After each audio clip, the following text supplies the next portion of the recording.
is a function of t because you have some pressure at infinity, function of time.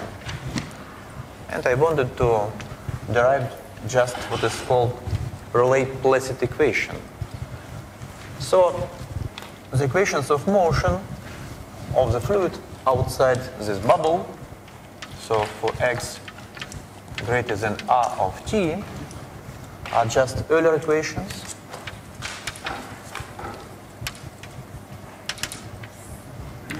So equations divergence v is equal to 0 will be just Laplacian of phi is equal to 0 because you can suppose that the velocity flow is potential, because at the beginning no motion, so it means by using Lagrange theorem that for any time the flow will be potential. So this is valid outside of the bubble. Also Bernoulli integral gives us phi t plus 1 over 2 gradient phi squared plus p over rho is equal to p infinity of t over rho. And we have some boundary conditions.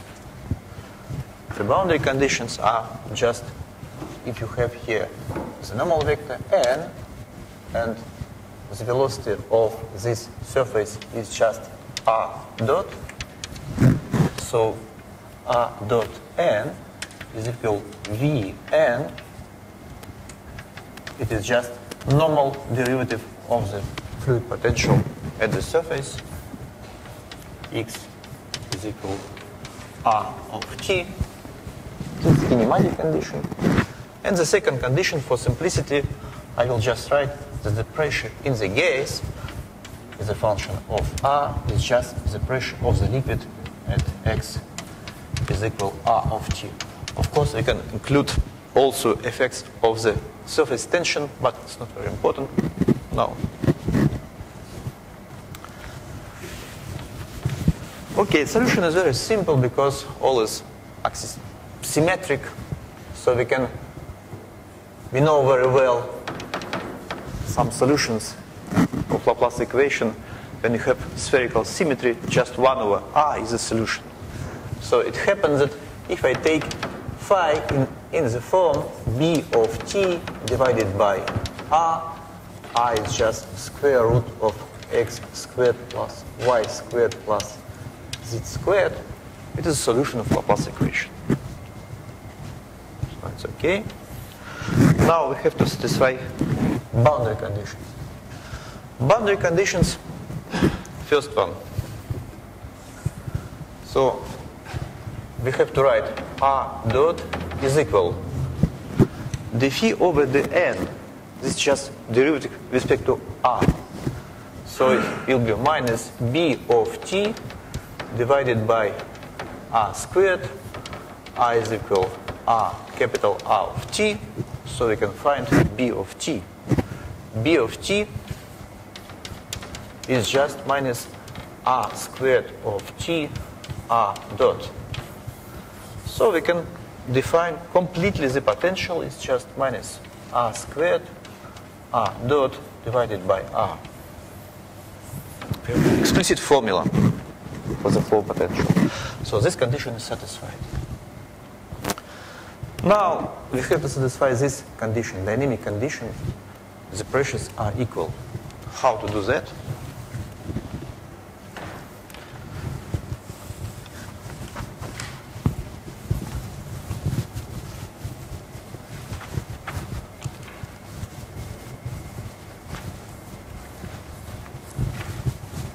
First of all, I will replace this solution in the equation in the Bernoulli integral, okay? And I will calculate all these derivatives. So phi t, for example, phi t is equal minus 2r r dot squared over r minus r squared r 2 dots over r. Okay. Gradient of phi is just d phi over the r. It will be just r squared r dot divided by r squared. So it will be in power 2. So it will be r squared r. Okay. It will be, I continue here, r power 4 r dot squared divided by r power 4. Okay. So finally, phi t minus r squared r squared r 2 dots divided by r minus 2r r dot squared divided by r plus r power 4 r dot power 4 divided by r power 4. Okay? Plus p over rho is equal to p infinity over rho. And now I want to estimate the pressure in the liquid at the boundary. So I put here r is equal to r of t. So what I obtain here is the following. So if r is equal to r of t, so it will be just r. Something which is wrong.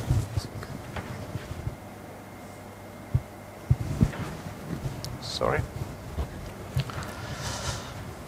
So if I take the derivative phi t, it will be 2r r dot squared over r. It's okay. R squared. Perfect. No, it's okay.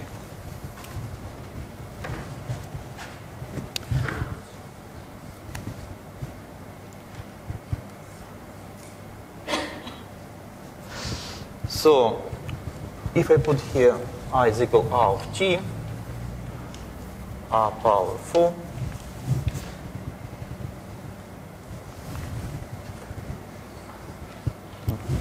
okay, all is completely wrong because I know the answer.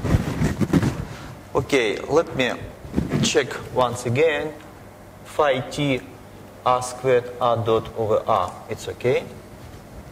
Now I derive with respect to t 2r r dot squared over r squared r 2 dots over r. Okay. This derivative, it will be r squared. Perfect. Okay, so I should write somewhere 1 over 2. Yes? Because I have to write 1 over 2 gradient of phi squared. So it was absent.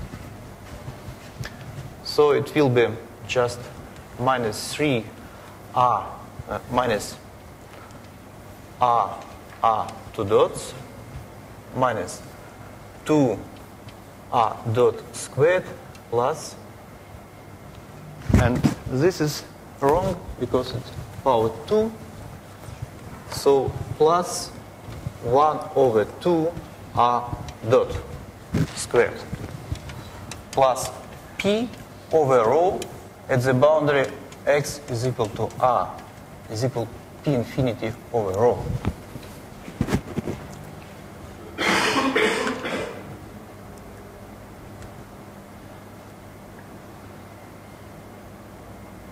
Okay, so finally I obtain the following equations.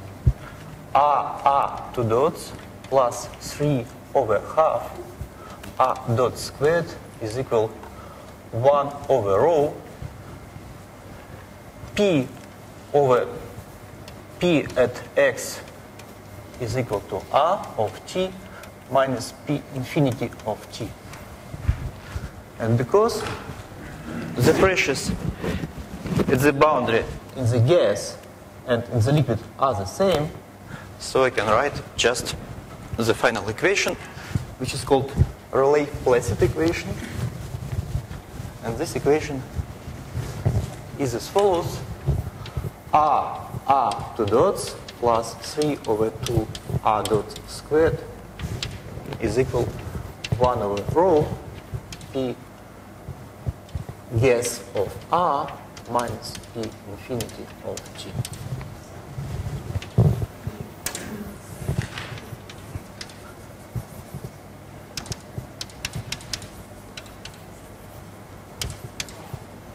Rayleigh-Placid equation. So this equation describes the distillation of a bubble in an incompressible fluid. Now, what we can do the following thing.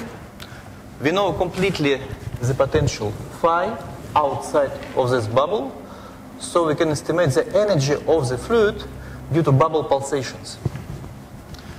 So the energy of the fluid, E of the fluid, is just the integral over R3 minus B of T, B is the bubble volume, rho 1 over 2 V squared d omega.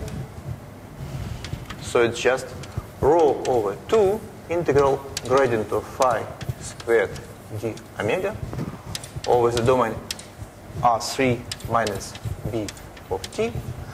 And if you replace here phi, you have an explicit expression, you obtain just the following expression. I will write it: 2 pi R cube rho R dot squared. So it's simple exercise. Now, how to derive a system of governing equations describing bubbly fluids? Suppose now we have many bubbles, and I will derive a system describing such a non-homogeneous media. So we'll suppose that the distance between bubbles d is very large compared with bubble sizes r.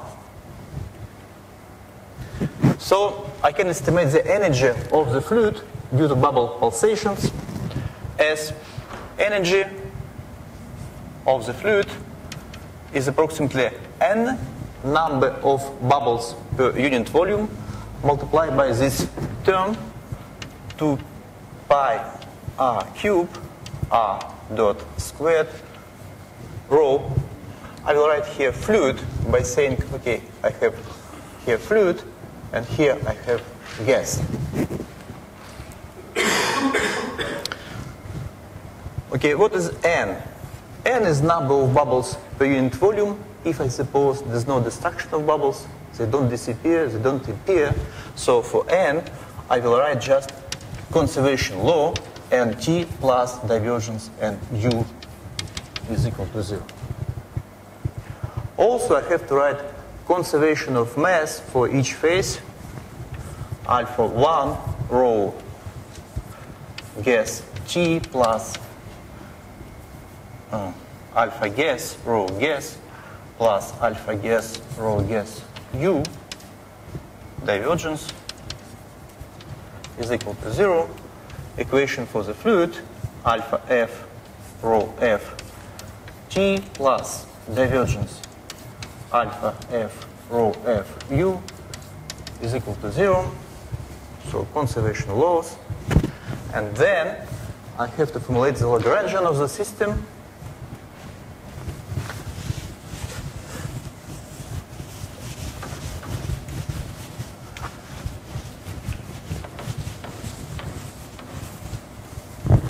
So the Lagrangian is L is equal 1 over 2 rho U squared over 2 Rho is just the mean density of the mixture minus the energy.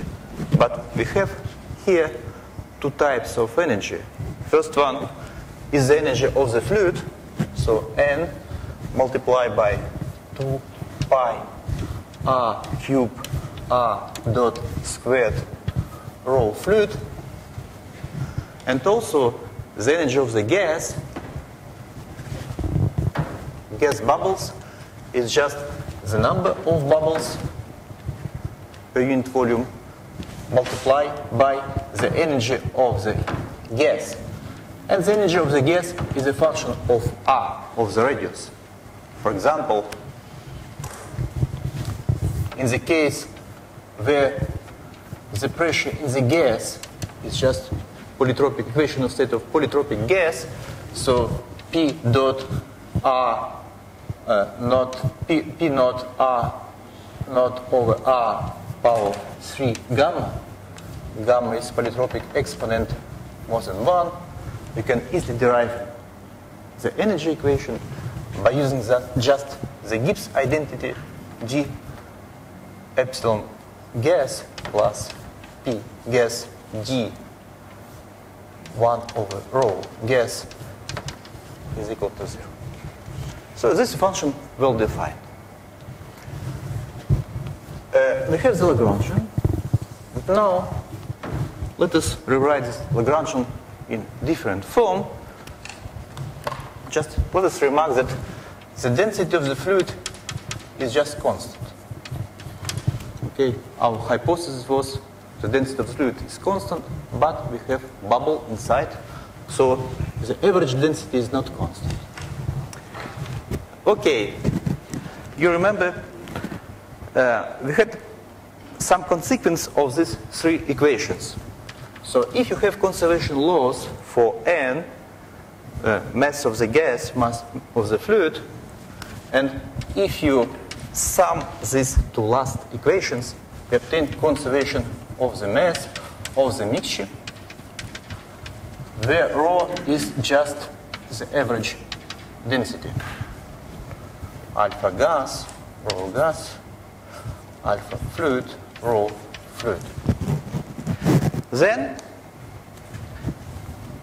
if I introduce the quantity small n, it is capital N divided by rho, this quantity will be conserved along trajectories. So dn over dt is equal to 0. Also, if I consider the mass fractions yf, for example, alpha f, rho f over rho, this quantity will also be conserved along trajectories.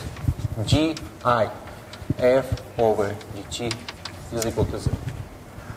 If initially these quantities are constant, for example, you have homogeneous bubbly fluid, so the number of bubbles per unit mass was constant initially, then it will be constant for any time because it's just a solution of this ordinary differential equation. So I will suppose, to simplify all the things, that n is equal constant and if is equal constant. So it is the same as the mass fraction of the gas is equal constant.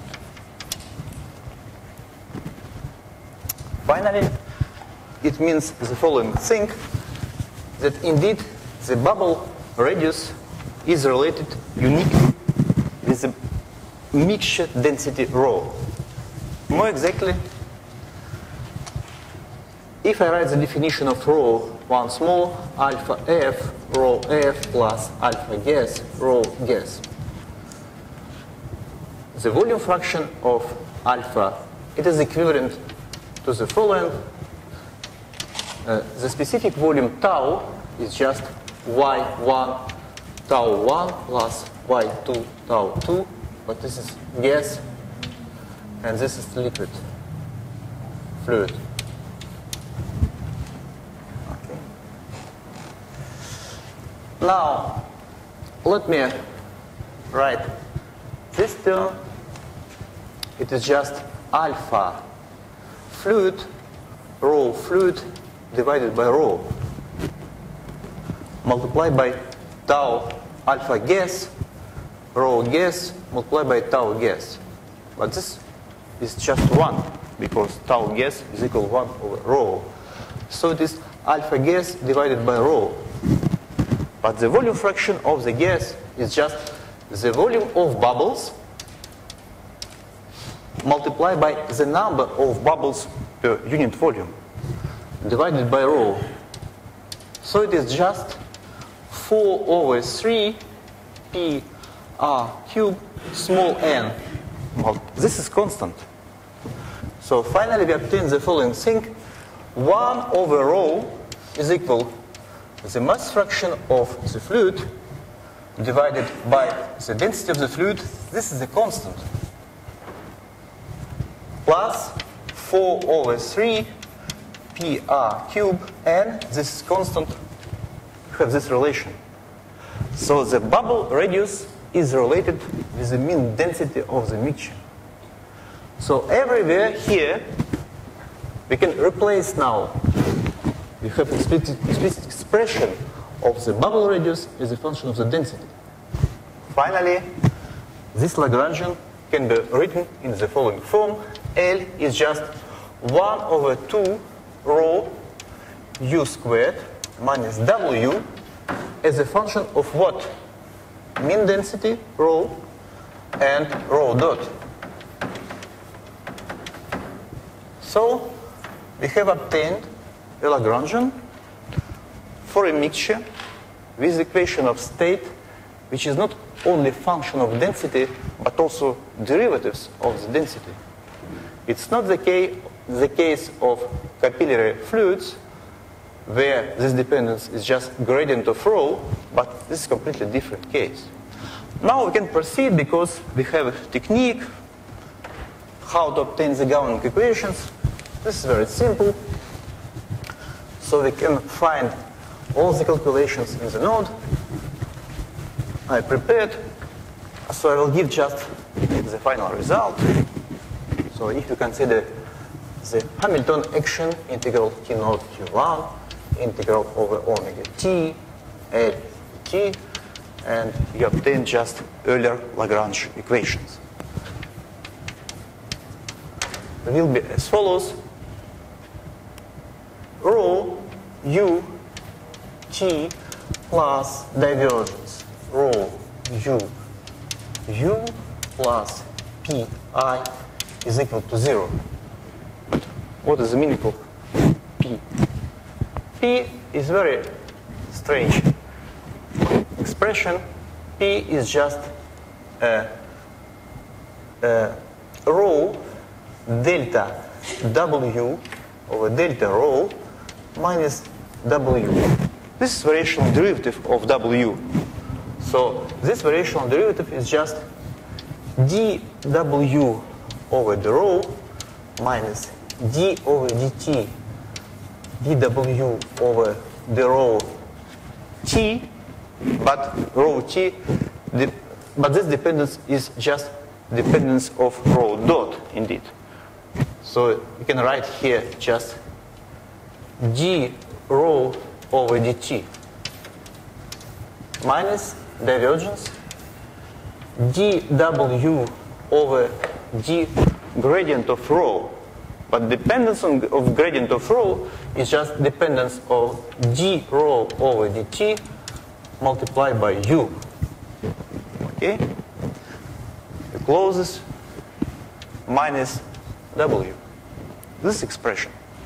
So we can say that this is just Euler equations, classical Euler equations. You have to add, of course, equation conservation of the mass.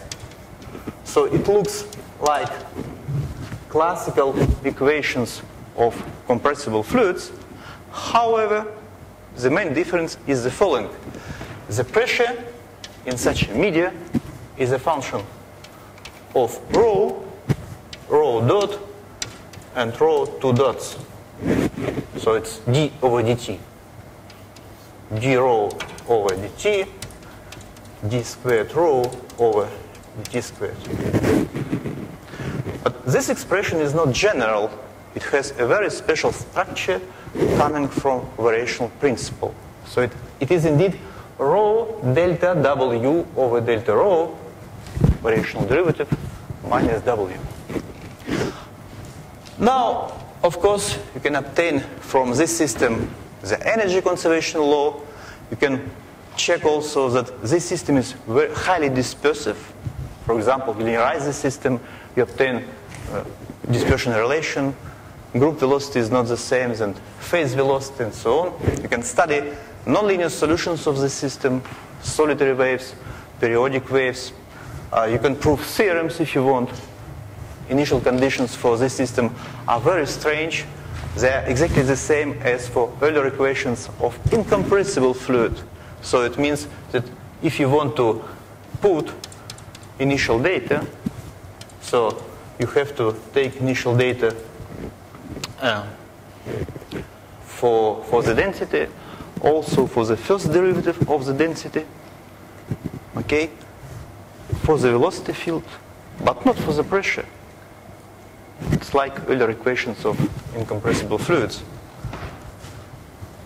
Which are the boundary conditions?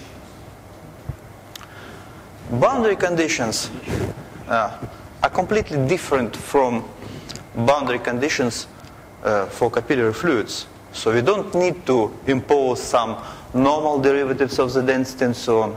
Just classical condition Vn is equal normal velocity of the boundary. That's all. So this is why it's a very strange system. It is completely different from that obtained for capillary fluids. What is very interesting also with this system, you can develop a theory. Take any book on fluid mechanics, and in this book you will find classical things. Bernoulli equation, okay, equation. Lagrange theorem, if the flow is potential, it will be potential for any time. Kelvin theorem, conservation of circulation of the quantity. Okay, we'll write Kelvin theorem, Lagrange theorem,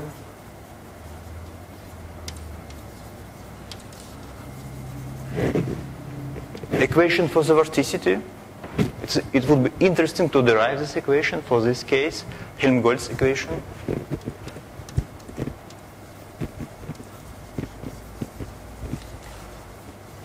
And you ask the following question: how to prove this theorem for this particular case? So it's quite different from classical fluid mechanics because of this strange dependence, because of this dependence on rho dot and rho two dots. And the answer is very interesting. You can prove all these theorems, however, you have changed completely all the notions. So, for example, if I ask you, what is the definition of potential flows? For example, you decided to look for exact solutions of this system. I ask you, what is the definition of potential flows? The answer is very simple. U is equal gradient of phi, by definition. Not indeed. This is very important thing. Why it works for classical Euler equations? Indeed, it's not obvious, because you replaced the velocity field by just one scalar field, phi. For example, let me consider just classical Euler equations. Divergence of u is equal to 0, and equation rho du over dt plus gradient of p is equal to 0. Okay? You say, okay, I'm looking solutions of these Euler equations of incompressible fluid in the following form. U is gradient of phi. So replace here Laplacian of phi is equal to 0. But this is a vector equation. And by chance, this vector equation is compatible. So we have just one scalar function phi, but we have three equations for phi. But this system is compatible, and fortunately, we obtain here Bernoulli integral. Now, you do the same thing here. Okay, I know very well fluid mechanics. I put here u is equal gradient of phi, because this is my notion of potential motions. I replace here, it doesn't work.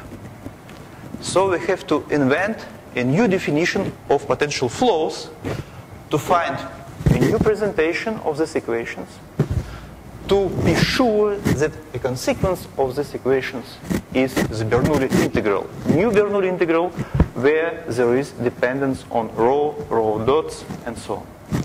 And this can be done in a following elegant way. So just definition of potential flows for such a system is as follows. So potential flows, and this comes directly from variational principle. You can never understand why it is so if you don't know how to make calculations by using variational principle. So the answer is very simple. You take your Lagrangian, okay, and you derive this Lagrangian with respect to J, where J is just rho u, momentum. The velocity is not a physical quantity indeed, but momentum is a physical quantity. You can add them, not velocities, but momentum. So you have to just find this derivative. I will call that by k. K is equal dl over dj. We'll calculate it explicitly. So it's very simple.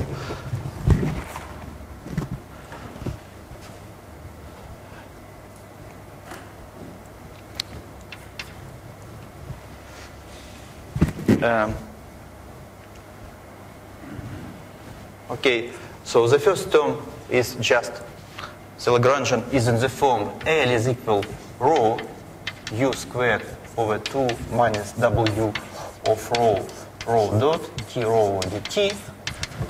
Let us represent that as a function of rho and j. It will be just j squared over 2 rho minus w of rho d rho over dt plus g gradient rho divided by rho. And now let us fix the density rho.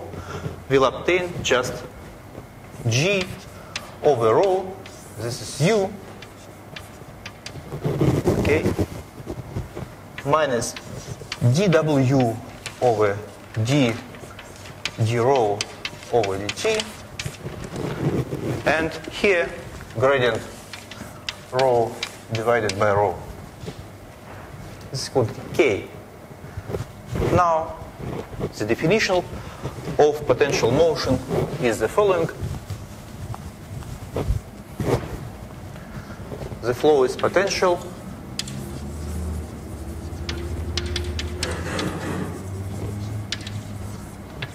if there exists phi such that k is equal to gradient of phi. And now we can prove all the things. You can find the Bernoulli integral. You can find the Kelvin theorem. For example, the Kelvin theorem is not just circulation of the velocity, nothing to do. Kelvin theorem says that d over dt for our system, for bubbly fluids in particular, integral over some fluid contour, material contour of k dx, circulation of this quantity, will be conserved along trajectories this time. So this is completely different. It looks like fluid mechanics of classical fluids, but this is new fluid mechanics of fluids with inertia. So this is important if you make some experiments, because you have to know conserved quantities for your system. So you have to look for this quantity and not for the quantity u dx. It is not conserved. Now, why it is important? So bubbly fluids is a very nice system, but also what is very interesting, such systems with the same Lagrangian appear also by considering, for example, shallow water flows with dispersion effects. Consider, you know very well this classical analogy between fluids and earlier equations of compressible fluids, Sen-Winan equations. Okay, so you know, if you consider just fluid flow, okay, you consider long waves, non-dissipative system, you denote h the position of free surface, so this is gravity waves. Let u be average velocity in this layer, and you obtain what people call Sen-Winan equations or shallow water equations. HUT plus HUU plus GH squared over 2I is equal to 0. Now, this is the first approximation when you suppose that the pressure distribution is hydrostatic in this layer. However, if you take into account dispersion effects, you will obtain the next order approximation. And in particular, one of the possible system describing dispersive shallow water waves is so-called Green-Nagdi equations.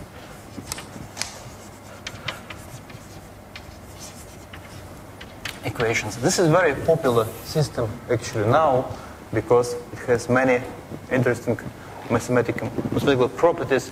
It is Galilean invariant. This is very important. Okay, and the system describes waves of large amplitude. There's no hypothesis about waves of small amplitudes.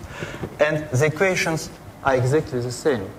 So it's, in a sense, Green-Nagdi system is an analog of equations describing bubbly fluids.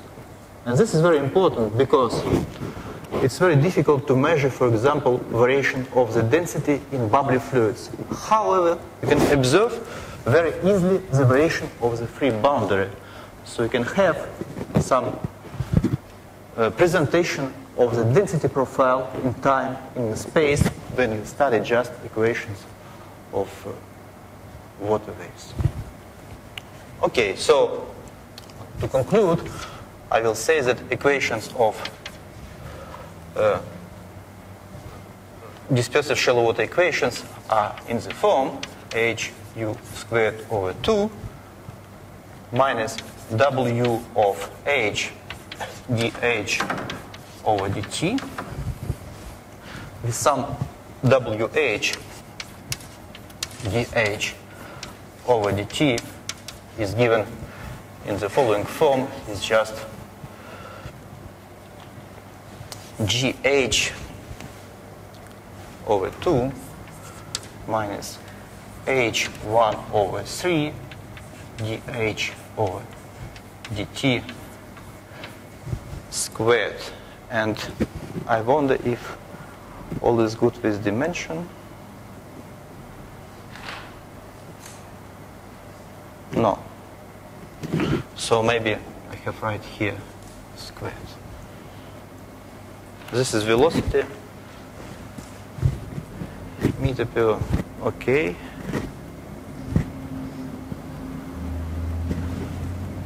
Okay, did you have a good expression in my lecture notes? Okay, so I'll finish. So, thank you very much. Sergei and all of you agree, maybe I could do my quick talk now so we earn half an hour. Okay? Or if you agree.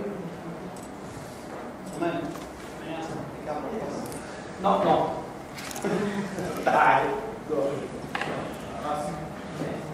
I would like to ask you, the model that you presented for bubbles can be applied as well as to the convection of solid particles into the crystal. If you have solid particles, there's no inertia effect. If you have solid particles, what you have to consider is two velocity effects that are much more important. I also made a description how to introduce velocity effects in the system. You might know how I cannot particles think about that. We have to develop this approach to the Lagrangian for fluid systems. For fluid systems with inertial effects also. If there's no inertial effects, there is what is called eddy mass effects, and we can also add this in our system, roughly speaking. We have to add in the energy eddy mass multiplied by the difference of velocity squared. So that even in the case of the presence of solid particles, we have this natural modification of the set of theorems. Yeah. The second question is about the form of the Lagrangian function that you in that case, are you assuming that each bubble has the same radius evolution? But there is evolution on bubble radii, so each one is the same. Yes, locally. Locally. But we can develop this theory in when we have bubble size distribution. And this is very, very interesting because we have bubble size distribution. We have effects which are very strange. This called Landau damping. This is why you was right by saying that. So this is absolutely continuous, conservative. Okay? We consider wave propagating pressure wave, for example, propagating such a system, and you will see that there is decreasing of the pressure wave amplitude. But the energy doesn't disappear, it stays, but it is consumed by bubbles. Yes. So in some sense, in the case in which you have different radius, say population radius, you have a similar to the one that I described in the sense that you can keep the energy, each bubble has a different energy. Make a comment summary because maybe Antonio did not know about the existence of these results by Sergei, but Sergei does not know that Antonio was working in turbulence behind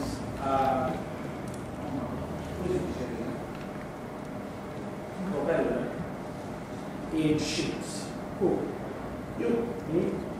So You explain me that adding drops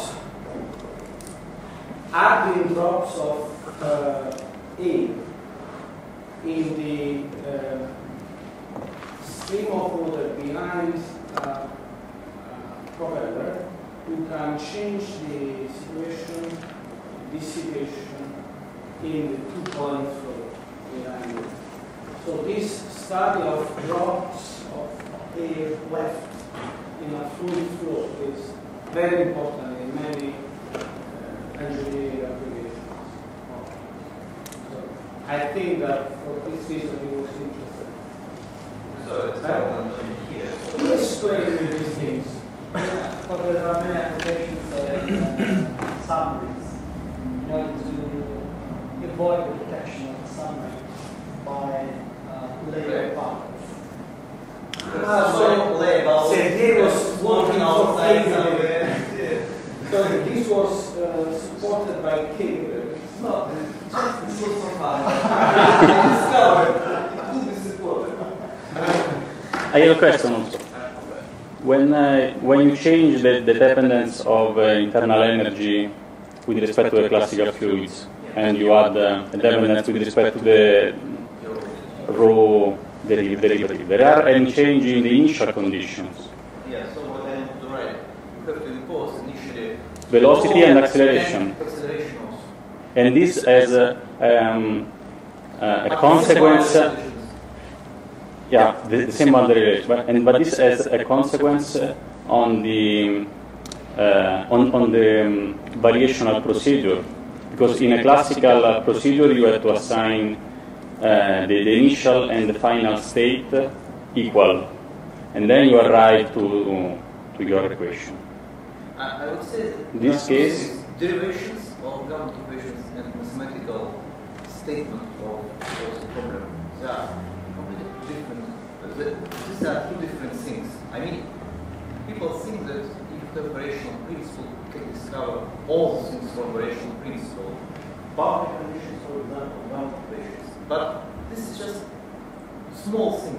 After that, well or the shape problem for these situations is another It's another story. Derivation is one story, and after that mathematical analysis is another story. Okay. Okay, I don't agree completely, but we have time. In any case, we should discuss this issue. It is related, maybe this one is related. This problem is related to the fact that initial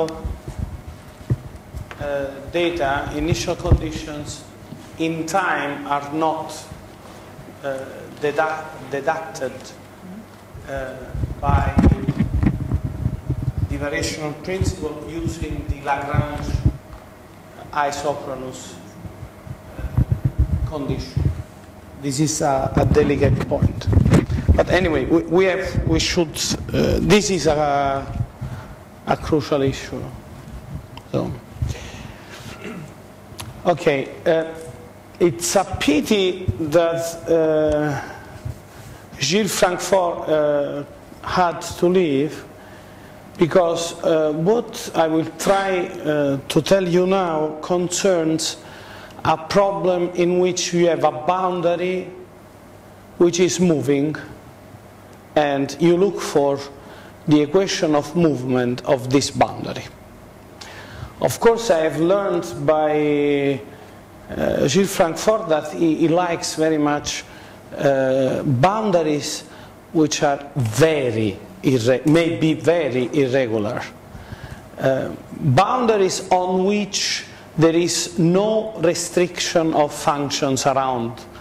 So, for instance, boundaries where you don't have the trace of the gradient of the fields defined around them.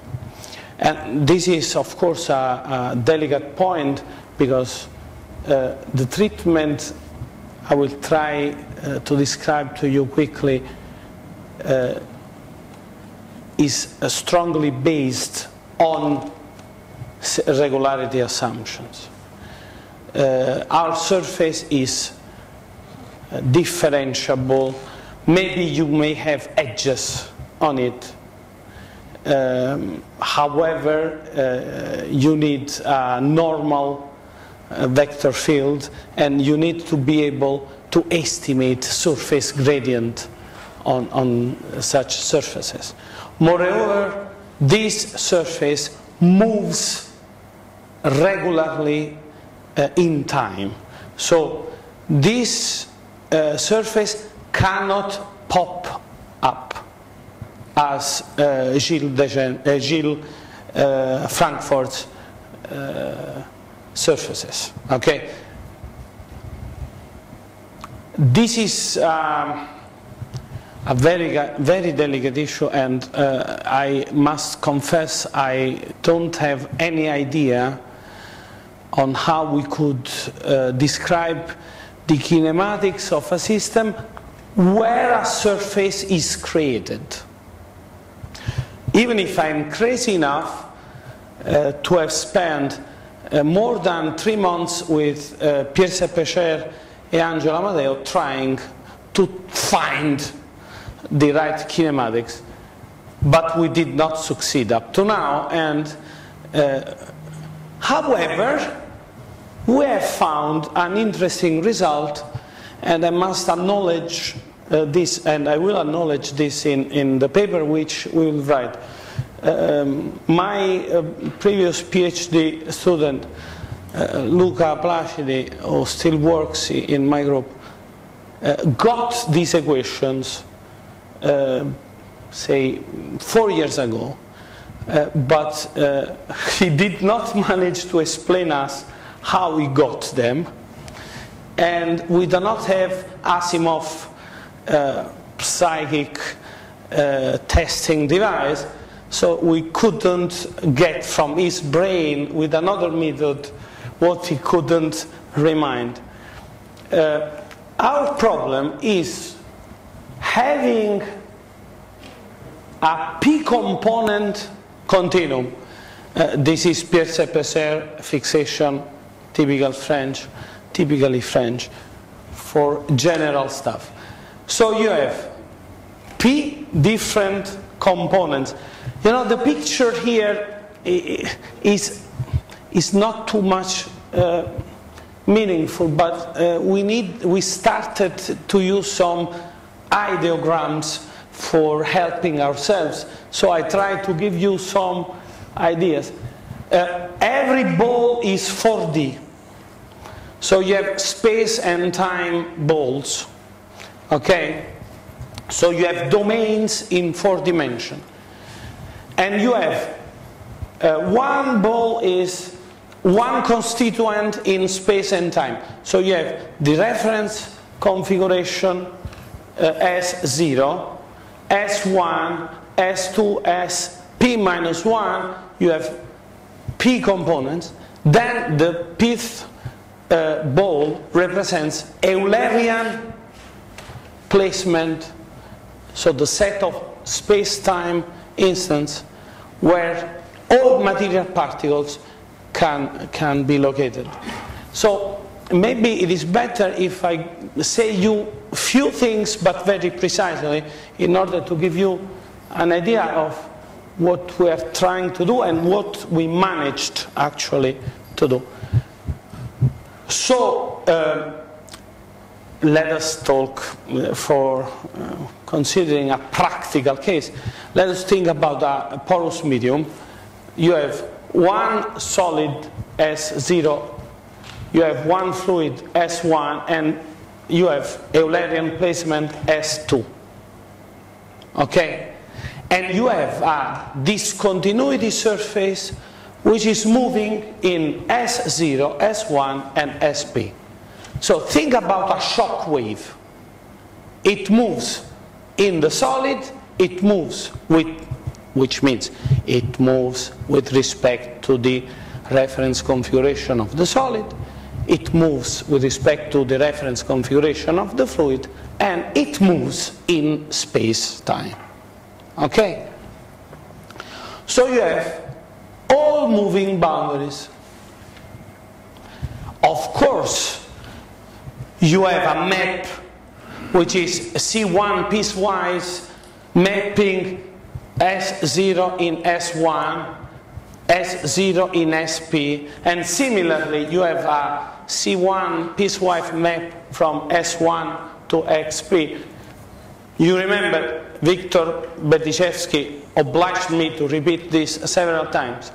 So either you have the map which is mapping every material particle for the generic constituent in its placement, or you have a map which maps solid material particle to the fluid material particle, which in that instant occupy the same position. Okay? And all these maps are C1 piecewise diffeomorphisms. So you have continuity, you have their gradients everywhere except on the boundaries. Okay. Now, always Victor at dinner one night told me that the famous Russian mathematician Gelfand was hired in the United States when he was 78, and he still worked publishing papers until he was 95 years old, with the only small problem that in the last period he did not produce new fields of research. He simply continued to exploit his previous ideas. One of his previous ideas is written in 3 pages of Gelfand-Fomin variational calculus. And these 3 pages I never understood. I gave it to Pierre Sepecher. After 1 week, Sepecher said, garbage. It's not true. Why it's not true? Because at the end we have found, we do not know how, the formulas, no, we know how, but we do not know how Gelfand and Fomin did them. We got some variational terms in action related to the variation of integration domain. What I want to underline here is the following. I did a careful search in the web, and all data,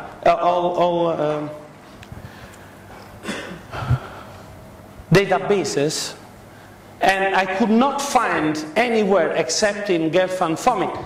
Actually, I found a book which disappeared after 3 days in the web because I had contacted the author and he said, no, there are wrong formulas, and I could not find it anymore. If you have integral over V of W of psi, grad psi, grad psi, and so on, and you try to estimate its first variation, this animal is not varying. We did integration by parts. This animal is fixed. Now, imagine the twisted situation in which this animal is moving and its movement is part of the kinematic of the system. Then estimating this first variation becomes a nightmare. And in the 3 pages of Gelfand-Fomin, this nightmare is materialized in a set of formulas which you don't manage to understand, and you do not know where they are coming from, and things like that. So after many components, all the skis your domain in coordinates with your component, and you have to define what does it mean. So it's but now this is the trick we try to use, which I don't claim is, I don't know, maybe in the mind of Gelfand, this was so obvious that he didn't write it and he got final equations. However, the equations we have got, we never found anywhere, and I will tell you shortly how quickly, with the procedure we developed, you can get the standard condition for shock waves in fluids. Okay? But anyway, concerning how original is this procedure, I cannot judge. However, I tell you that I seriously searched literature and I could not find an explicit procedure like this. The only reference which I can tell you up to now is Gelfand-Fomin. You write in Calculus of Variation of Gelfand-Fomin, there is a small chapter, moving domains. And it writes few equations directly without explaining in details. He uses star symbol, so we assumed also star symbol. So the idea is the following. You introduce another, they are never enough, configuration. Okay? You introduce star configuration. And then you introduce maps defined in star, and these maps go from star to all your domains. If you compose this one minus 1, if you compose, this one minus 1 and this one, you get the map with which we are accustomed. So you introduce one map more, okay? And we have to be careful about this. We have to be careful because if you introduce a Lagrangian depending on all these kinematical fields, you are a bigger information. I mean, physics is only related to the placements from S0 to XP, from X1 to XP. So the most general Lagrangian involving star fields is saying too much. You must particularize this Lagrangian into a more particular one which contains true physical informations. But before doing this, Landau-Lifshitz deduction on B star, which I showed you in the first lecture, gives you the variational Euler-Lagrange equations for a Lagrangian defined in the star domain as I've shown you, and you have jump conditions on your boundary in these terms. These are very general. From these we need to deduce interesting things. So what we decide to do? We decide to consider a Lagrangian L0 defined only for all fields starting from B0 domain, and we consider the very particular Lagrangian which is given by J0 star L0. J0 is a volume change, so it is clearly related to the change of volume, and instead of having P plus 1 gradients, you have only P arguments, which are, say, the physical deformation tensors, which are obtained with F0 minus 1 composed with Fj. Before Sergei tells it, of course, you will get another theorem consequence related to the fact that instead of using a more general Lagrangian, you are using a particular form, particular symmetries for the Lagrangian. Okay, now the deduction is, okay, here it is written explicitly,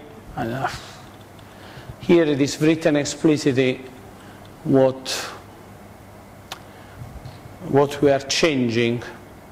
So J goes from 1 to P instead of starting from 0.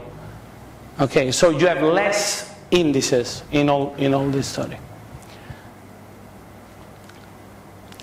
Now, what is interesting is that, as it is obvious, if you write the Euler-Lagrange equations for this very particular Lagrangian, you get P plus 1 vector equations. However, one of them depends on the others, which is a consequence of neither theorem for this particular class of Lagrangians. So the game seems to be useless. You have introduced a fictitious reference configuration. The physical meaning of one part of the deformation starting from this fictitious reference configuration is 0. I mean, there is no physical meaning for this. Then one equation is redundant. Okay? However, there is a part of key star which is physically meaningful. The part of key star which moves the surface S star, placing it in every configuration. And this part actually is physically meaningful. So, if you consider the jump conditions related to the variational principle you are handling, you discover a very strange, apparently strange situation. You have p plus 1 vector equations of jump, which are the boundary conditions for your fields. The first p are independent. The last equation is not depending on the others. It has the normal component to the discontinuity surface, which is independent on the others. It was at this moment when I had the very unlucky idea of telling to Pierre Seppecher, who is professor of applied mathematics, we need now a true mathematician. He didn't talk to me for 2 days. Before forgiving me, he needed 2 days. Why we needed deep mathematical understanding? Somebody who is familiar with theory of distribution may know that the distributional formulation of this equation with the divergence is exactly jump. Okay? So, if you have the divergence conditions, jump conditions can be easily deduced. However, if you remember this, what Professor Del Piero called Piola-Kirchhoff transformation, you have that the divergence of sounding is equal J divergence of the transformed sounding. Okay. When you change the previous equation from one configuration to another, this divergence is transformed into a J divergence. J must appear because you have a change of volume. So this must be there, okay? This is not an artifact. Now, if you have jumping divergence, so if you have a jump, and if you have a jump of J0, when changing from one configuration to another configuration, you try to multiply distributions, which is forbidden. Nobody knows how to multiply distribution. So if you attack the problem in a naive way, you say you have as many independent bulk equations as P. The P plus 1 is dependent on the previous one. You say, okay, in a distributional sense, this happens also for jump conditions. Okay? This is not true. What you discover is that you have an extra condition. Now, you may bet that this is Rankine-Hugoniot condition. That is the moving boundary condition which we are looking for. So, when we understood this, okay, you write down this normal component equation. It has this shape which Luca Placidi will recognize, because in a more particular situation, only in 3D, however, but you know there is a 0 there, so actually, you know, the vector n0, 0, 0 is the time component of this animal, okay? N0, the double N0, is the space-time normal to our surface, and if you have a moving surface, The space component of fat and 0 is the standard normal to the space part of the surface. The fourth component is normal speed of this surface. Okay? So this relationship gives you an equation in which normal speed of this surface is shown. Now, I must confess you that the final calculations were done very recently, and this is one of the reasons, together with the other reason that all this stuff is not yet published, for which I'm not giving you details. There is a serious, true reason for which we cannot give you details. In only 6 times 45 minutes, you cannot give details. You have seen I needed nearly 1 hour and a half for integrating by parts the energy of second gradient without doing any strange mathematical trick. So you can imagine that this kind of deduction requires a lot of patience. So let us do. Okay, we spent with Pierre a lot of time before agreeing about this notation. This one is a 4-dimensional Euler-Lagrange equation. However, the only meaningful part of this is its space projection. So this 4th-dimensional animal with a projector becomes bulk equation. Now, I can tell you that if you apply this machinery to a mixture of 2 fluids, you get the standard model of 2 velocities mixtures, for instance. So in bulk equations, nothing new is appearing. Something new appears in the P-jump equations.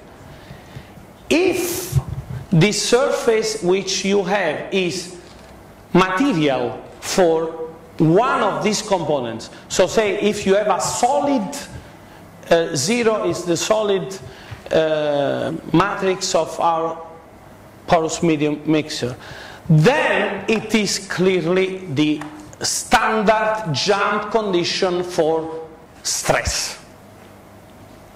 Okay? If this surface is permeable to one constituent, then this jump condition becomes an information about continuity of chemical potential. So depending on your kinematics on this surface, these jump conditions become something which has been more or less already interpreted. What is very nice, and you will be able to read for sure in the lecture notes which we'll produce. We signed a contract and we need to produce these lecture notes before 6 months. So rather quickly we should be able to produce these lecture notes. What you discover, and we did the calculation for one component only, what you can discover from the last scalar jump equation is standard shock wave condition if you apply all this machinery to a single fluid.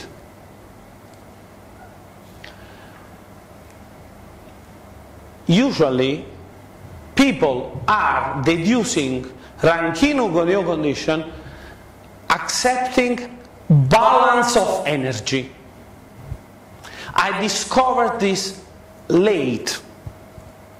So after having insulted Pierre about the need of a true mathematician. Now, if you open Wikipedia or any Russian or Westerner, any book about shock waves, you find balance of mass, balance of linear momentum, balance of energy, jump at the surface. Now, if you have a purely mechanical system, everybody knows that if you have balance of mass and balance of linear momentum, you multiply for the velocity in the first, you replace in the second, you do some games, at the end you get balance of energy for free, which is the standard statement that balance of mechanical energy is a consequence of balance of mass and balance of linear momentum for a fluid. Now, why Rankine and Hugoniot needed to postulate an independent balance on the boundary? The deep mathematical reason for this is theory of distribution. It is not true that you can deduce balance surface balance of energy for a fluid starting from surface balance of mass and surface balance of momentum, of force. And this, in my opinion, was never observed in the form which I'm telling you now. Okay? But of course, when you think about shock waves, this is a standard procedure. You woke up one morning, you went to the university, and they taught you shock waves. You accept the deduction of Rankine-Hugoniot and you are happy. And you don't ask too many questions. But if you grow old and you are crazy, you want to invent a new equation, you try to generalize the procedure you have found previously. So, for instance, Sergei, I must recognize, wrote with Enrique a paper in which, using only Eulerian variations, because four-dimensional space. Yeah, I know, in four-dimensional space, okay?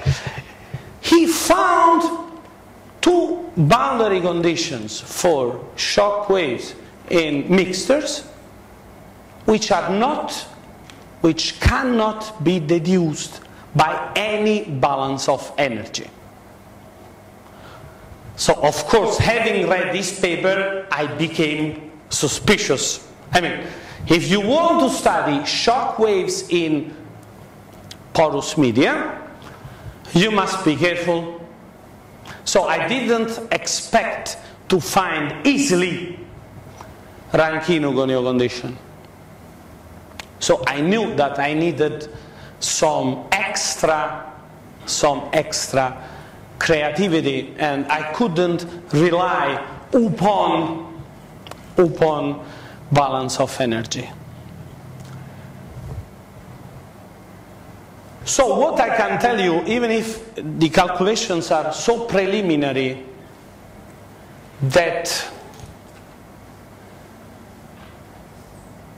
okay, this is, maybe this is interesting, this is the relationship between 3D quantities and 4D quantities, and this is what I announced you before. Okay, this is very interesting. This is the form of the three-piece scalar jump equations you have there show up C0, and everybody knows that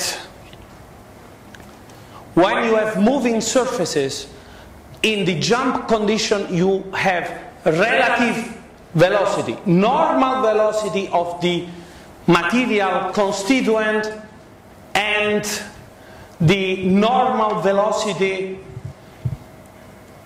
of the discontinuity surface, okay? But what is interesting is that in the last equation you get the sum of these p terms in which you have dl over di v0, and vi0 is the generic velocity of the generic constituent. So this equation is now ready to produce Rankine-Hugoniot condition for a generic p-component continuous system. Okay, but I didn't dare to write down equations which are not carefully checked,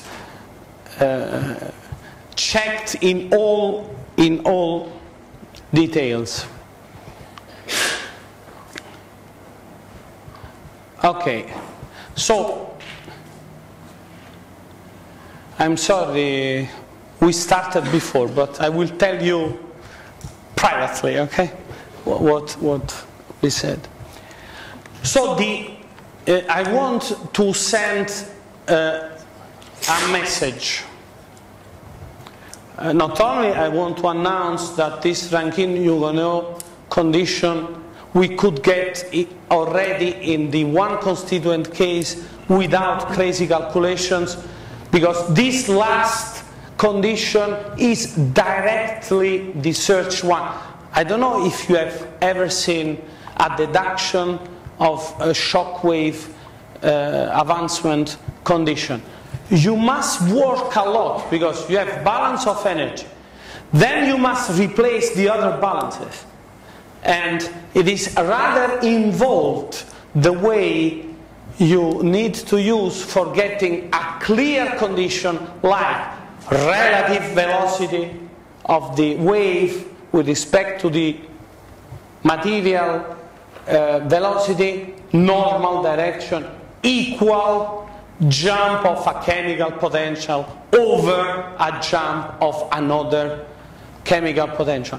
Moreover, we discovered that you have many equivalent of such conditions, because when you have a shock wave, you have a velocity incoming, a density incoming, a velocity outcoming, and a density outcoming. And jump conditions give you not only the equation for the speed of the shock wave, but also a relationship between incoming density and outcoming density. Not only when you read books you find a quadratic equation and they say that one route is acceptable, and it is the route in which the incoming speed is supersonic and the outcoming speed is subsonic, while the vice versa is not physically acceptable, and they write for some entropy conditions. Okay? Now, if you write the equation which is given to us, this last equation, which is given to us directly by the variational principle, you have only one root. So you have no artificial power obtained because you multiplied something. You know, this is standard stuff we learned in high school. I hope you learned also. You have an equation, you multiply the first time something, you multiply the second times something else, you get extra equations which are not really there. It is due to the mathematical algebraic artifact you used. You have some roots which are artificial. Okay, this equation produces only what we need. The physical root, nothing else. Not only, it gives you the simplest relationship for a shock wave speed advancement. While the other equations, the 3p scalar jump equations, give you in a very ordered way the relationships between incoming and outgoing densities. So my hope, but I am sure that we will be able to send in the lecture notes to you all these results. My hope is that we will manage to find general shock wave speed equations in p-component continua. An application of this, we have to do this because these are, of course, in other times I should not explain why I am interested in new equations. In these times it is wise to say that when the explosion of the oil platform took place, a terrible shock wave propagated in the three-component medium made by gas, oil and solid porous matrix at the bottom of the sea. And these shock waves are not very well understood and studied. Okay, so understanding this kind of conditions may be of some interest. I will tell you, because if this will not be true after further calculations, I can cut video and so. Okay, I will tell you that I'm nearly sure that we have three kinds of shock waves in a porous medium. We have a shock wave with only discontinuity of fluid velocity. You have a shock wave with discontinuity of the solid component, and you have another shock wave when you have discontinuity of both solid and fluid component. Of course, Pierre did not allow me to say this here, because we are not so sure. But I'm nearly sure this is true. And this, if this is true, you will never get three independent conditions starting from balance of energy. But in any case, balance of energy is not for sure this jump condition in our p-component system. Maybe one can be clever and prove an equivalence. This I cannot judge. So what I hoped to do, and I did only partially, I wanted to show you a physical situation which is not yet described. Nobody knew how to describe how it evolves with a mathematical method, a model which cannot be found with simple balance considerations, a model which easily produces the right equations simply finding a Lagrangian. I may conclude this with a joke. I liked very much a French scientist. Maybe he's from Marseille. It could be Clavin. He's working in combustion. So maybe he's Professor Clavin. He started his lecture saying, "Cherchez la flamme." Look for the fire, okay? But it is a nice joke, because "Cherchez la femme" is very well known. Okay, I would say look for the Lagrangian, okay? Before starting doing anything. Yeah. Look for the Lagrangian. Then, do you have viscosities? Do you have dissipation?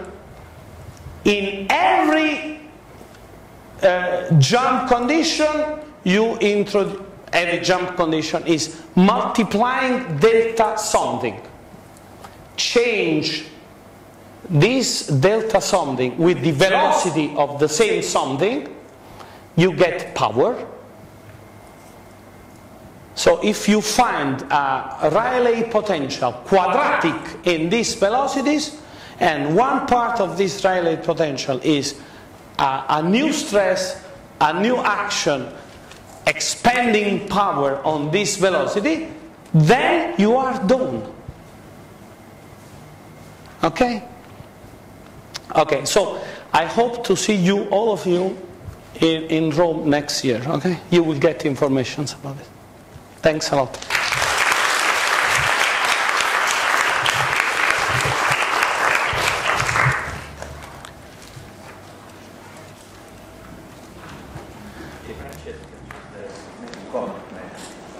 I agree with you that it is a very difficult problem to study shock wave propagation in multi-component fluids, but when you say variational principle gives all Rankin-Higonian relations, it is not true. Why? Roughly speaking, when I ask you how much is 2 plus 2, your answer is it could be 3.8, 4.2, and so on. Why? Because the results for Rankin-Higonian relations depends on the reference configurations you have chosen in it.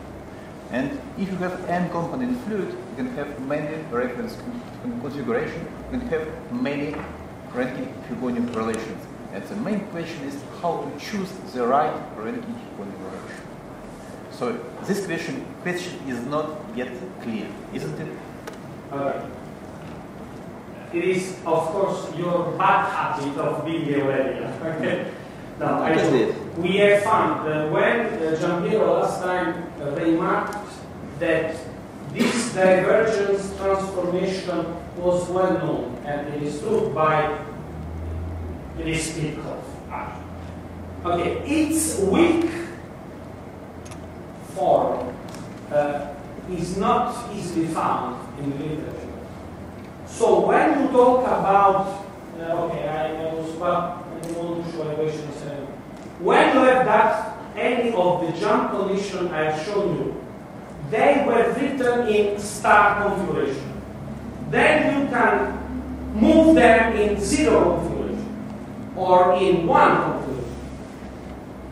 You are not adding extra condition. If you find the right Kirchhoff transformation for jumps, they are all equal. So the only, and you will be happy about this, in the last version of our procedure value, the written text we prepared before writing the paper with Pierre, it is stated that the only meaningful condition is Eulerian. Exactly. I didn't doubt. So you find the Eulerian shock wave condition. Okay, all the others are consequences by the Eulerian shock condition. You can transform one into the others. So I'm not quite agree, but okay. So we'll discuss later. Yeah. We'll show you that this. Okay, so we will discuss about this. Sorry. Maybe have a look at your first slide. First one, just the first one.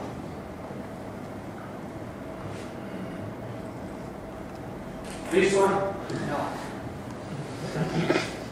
Okay, this one. With a set I need to go from the screen. This one? No. You want this one? Okay, you start by this one. Here's my feeling that I would like to have your opinion. That your methodology is very general in the sense that you are now thinking to apply this methodology in order to understand the vibrational approach, what happens is continuous surface, like for example shock waves. But I think that your methodology, as you are presenting it here, can be applied also to the case of less complicated problem. If you have just a moving band. So the procedure that you are outlining there is applicable as well as to moving bandwidth. You want to apply a variational approach. So it is very general. So I would like to say there are problems. For example, when you consider incompressible fluids in two dimensions, the problem is much more simple than the general case that you are defining. Nevertheless, I think that your methodology can be applied. In these cases, even in the literature, I don't know if there is a general treatment for this, but no. I know some examples of some special problems in which in the past somebody attempted something that is similar to this approach, but just for single examples. When you have incompressible fluids, in which you have moving bandwidth, so you have, for example, it was a problem approach when you have to study the landing of seaplanes, in which you have a surface that is entering the water. It's a problem in which you have the bandwidth variable condition. Then in that case, I think that you are describing in the bottom bowl the problem in fixed boundaries. In that case, it corresponds, as they need, to consider a time-dependent conformal map. And in that case, it is they are very special case.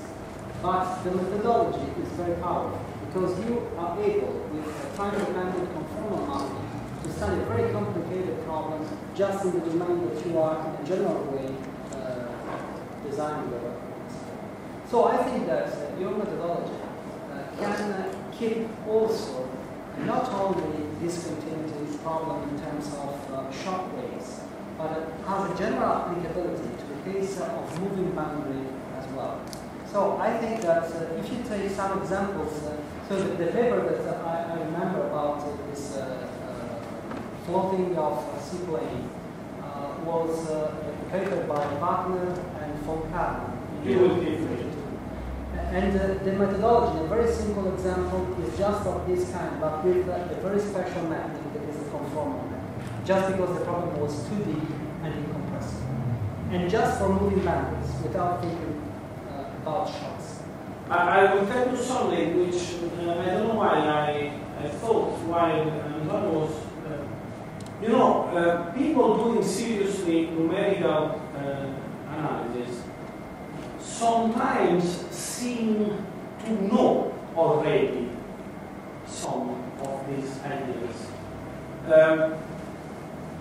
For instance, most likely, if you ask somebody in numerical analysis to attack a free moving boundary problem, he will for sure find a grid where the boundary is blocked, and then he will invent a fictitious mapping as I did now.